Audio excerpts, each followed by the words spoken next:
Patrick Sébastien, de son vrai nom, Patrick Bouteau, est né le 14 novembre 1953 à Brive-la-Gaillarde, en Corrèze. Icône du divertissement français, artiste aux multiples talents, il est à la fois chanteur, humoriste, animateur de télévision, producteur et même ancien président du club de rugby du CA Brive. Depuis plus de 5 décennies, il fait rire et réjouir des millions de téléspectateurs grâce à des émissions comme Le plus grand cabaret du monde et des chansons entraînantes comme Les Sardines ou Tourner les serviettes. Pourtant, derrière son sourire éclatant et son style énergique, Patrick Sébastien a traversé en silence de profondes souffrances, des épreuves difficiles et des moments déchirants. Ces dernières années, notamment à travers son autobiographie Vivre et renaître chaque jour et de rares interviews, il a courageusement avoué les tristes vérités de sa vie, révélant une personne sensible et vulnérable qui a toujours su surmonter l'adversité. La plus grande tristesse de la vie de Patrick Sébastien, comme il l'a un jour confié avec émotion, fut la mort de son fils aîné, Sébastien, le 15 juillet 1990. À 19 ans, Sébastien, prénommé ainsi en son honneur, s'éteignit dans un accident de moto sur une route de Petite Camargue quelques mois avant la naissance de sa fille, Marie-Andrea. Ce jeune homme enthousiaste, sur le point de devenir père, quitta brutalement la vie, laissant Patrick dans un profond chagrin.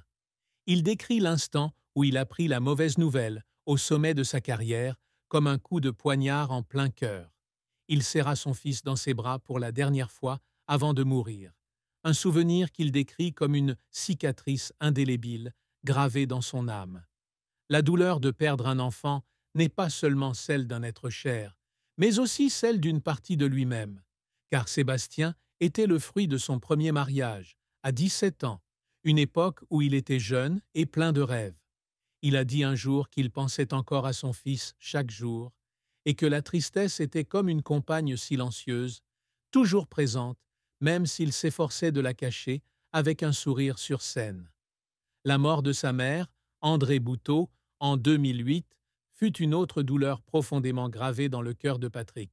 André, qui lui avait donné naissance à 17 ans et l'avait élevé seul durant sa petite enfance, était « la femme de ma vie », comme il l'appelait un jour.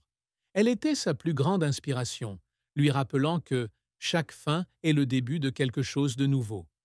Lorsqu'elle tomba en état de mort cérébrale et fut maintenue en vie jusqu'à l'arrêt de son cœur, Patrick fut confronté à une décision déchirante: mettre fin aux souffrances de sa mère avec un oreiller.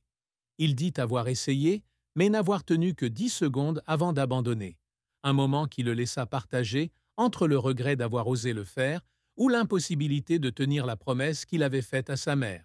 Cette douleur, ainsi que les souvenirs des années où elle s'est sacrifiée pour l'élever, sont devenus une partie de la douloureuse vérité à laquelle il a dû faire face, une vérité qu'il n'a osé partager qu'après des années à la garder pour lui.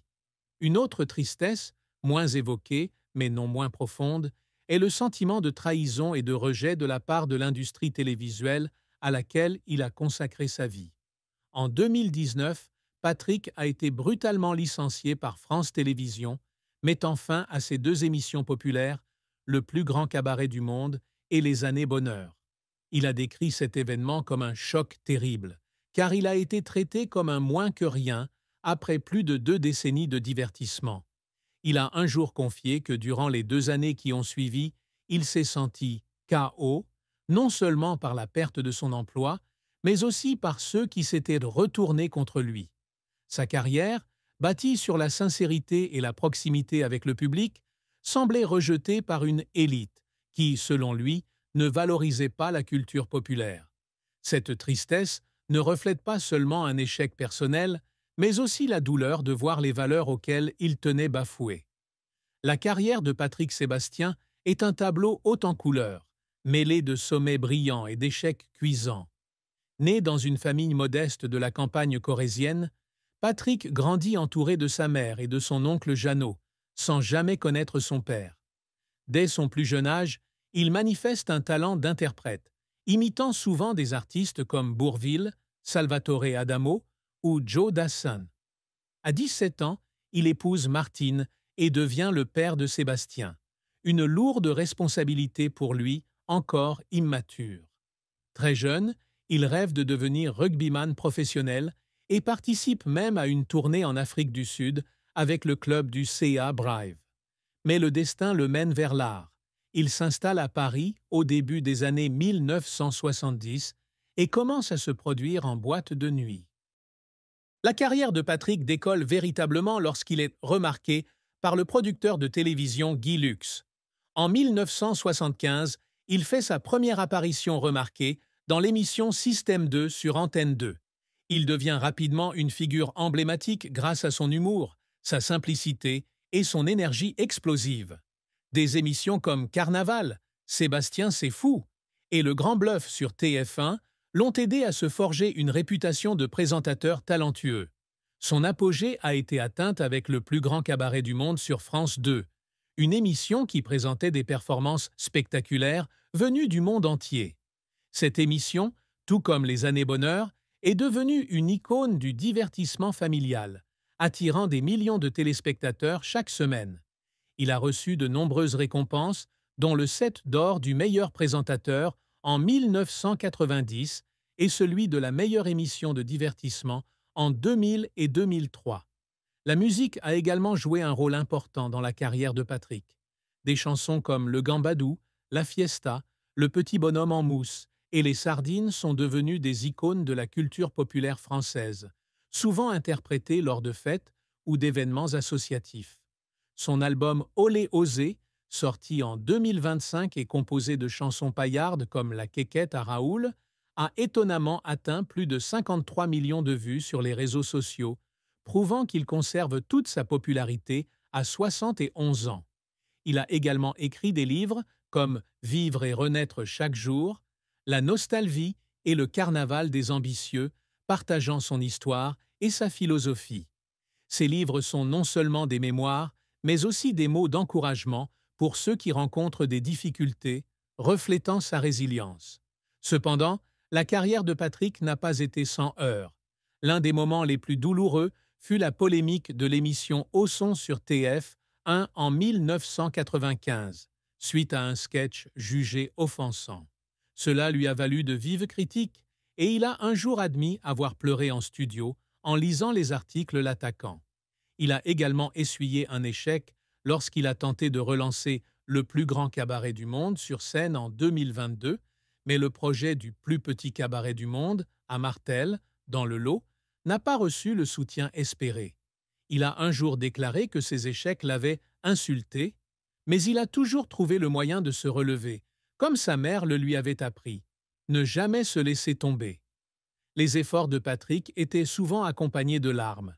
Il passait des heures en studio à écrire, travaillant avec des artistes comme Céline Dion, Jean Dujardin et Jeff Panaclock, qu'il avait découverts et aidés à briller.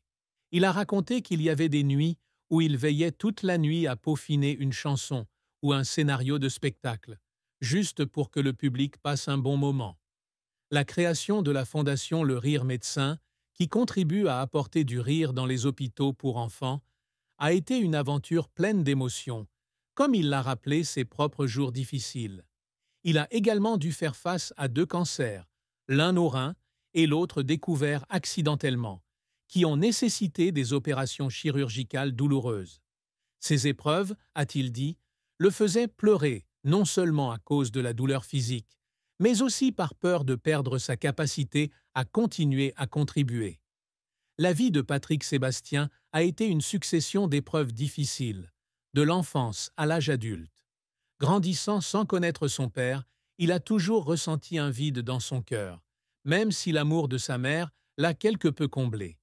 Devenir père à 17 ans, alors qu'il n'était pas prêt, a été un véritable défi. Il a dû travailler jour et nuit pour subvenir aux besoins de sa famille, passant de banquier à vendeur d'assurance, avant de trouver sa voie artistique. La mort de son fils a été un choc, le poussant à envisager le suicide. Il raconte qu'en 1979, après sa rupture avec Marie-Myriam, gagnante de l'Eurovision 1977, il a tenté de se droguer pour mettre fin à ses jours, mais qu'il a eu la chance d'être sauvé. Ce moment, même s'il en rit aujourd'hui, témoigne des moments sombres qu'il a traversés. Des problèmes de santé ont également jalonné ce parcours difficile.